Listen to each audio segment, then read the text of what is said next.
Hoje a gente vai mergulhar numa das leis mais importantes do Brasil, o Estatuto da Cidade, lá de 2001. Uma lei que tenta responder uma pergunta bem simples, mas super complexa. Afinal, para quem serve uma cidade?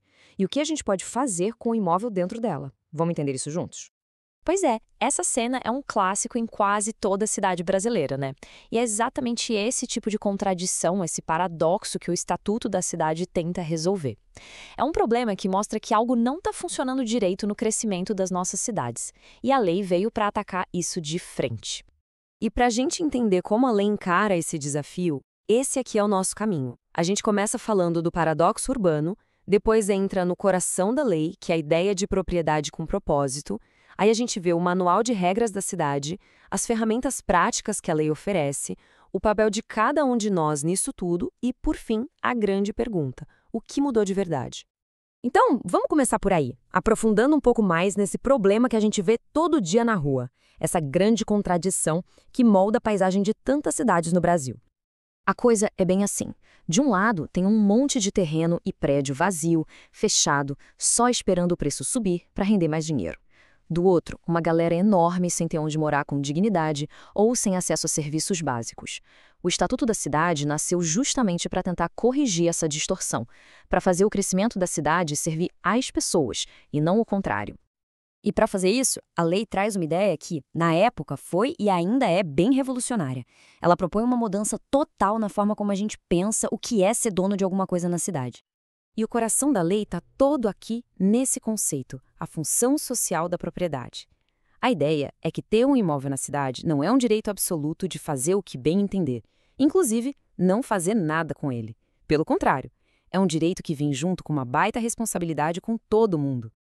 É uma virada de chave, sabe? A propriedade deixa de ser só um bem pessoal e passa a ser uma peça no quebra-cabeça da cidade. Com isso, a decisão de usar ou não um terreno deixa de ser só do dono e passa a ser uma questão de interesse de toda a comunidade. Tá, a ideia é ótima, mas como é que isso funciona na vida real? Como transformar esse princípio em algo prático? Bom, a resposta está no principal instrumento que a lei criou. Pensa no plano diretor como o grande manual de regras do jogo urbano. É ele que vai dizer onde pode construir, o que pode construir, qual a altura, enfim, como a cidade vai crescer. E tudo isso, em tese, para garantir que aquela tal de função social seja cumprida. E o ponto-chave aqui é que ele não pode ser um documento feito a portas fechadas. A lei obriga que a maioria das cidades tenha um, que ele seja revisado de tempos em tempos e, o mais importante, que a população participe da sua criação. A ideia é que ele seja um documento vivo, que respira junto com a cidade.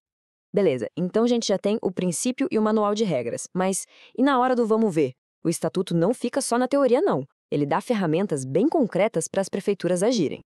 Olha só que poderoso este mecanismo para combater a especulação. Lembra daquele prédio vazio do começo? A prefeitura pode fazer o seguinte. Primeiro, ela notifica o dono. Ei, preciso usar esse imóvel. Se nada acontecer, o IPTU começa a subir ano após ano. E se mesmo assim o imóvel continuar lá, abandonado, a prefeitura pode desapropriar e usar o espaço para algo útil para todo mundo. E essa pressão no bolso não é pouca coisa, não.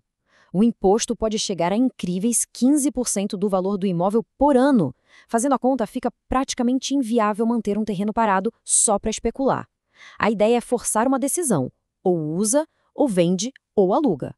Mas a lei não olha só para o imóvel que está vazio. Ela também olha para quem precisa de um teto e vive numa situação de insegurança, sem ter o papel da casa, sabe? Com a uso capião especial, a lei reconhece uma realidade de milhões de brasileiros. Ela cria um caminho para que uma família que mora há anos num lugar, cuidando daquele espaço, possa finalmente ter o título de propriedade. É o reconhecimento do direito à moradia para quem, de fato, faz daquele lugar o seu lar. E tem mais essa ferramenta aqui que é bem inteligente. A outorga onerosa. Funciona assim. Uma construtora quer construir um prédio mais alto do que o permitido, ok, ela pode comprar esse direito da cidade. E o dinheiro que a prefeitura arrecada com isso tem que ser obrigatoriamente reinvestido em melhorias para todo mundo, como parques, transporte e moradia popular. Mas olha, de nada adianta ter todas essas ferramentas se ninguém souber como usar. E é aí que entra a peça-chave de todo esse quebra-cabeça: as pessoas que vivem na cidade. O princípio da gestão democrática diz uma coisa bem direta. A cidade pertence a quem vive nela. Então, as grandes decisões sobre o futuro dos bairros não podem ser tomadas só lá na prefeitura ou na Câmara.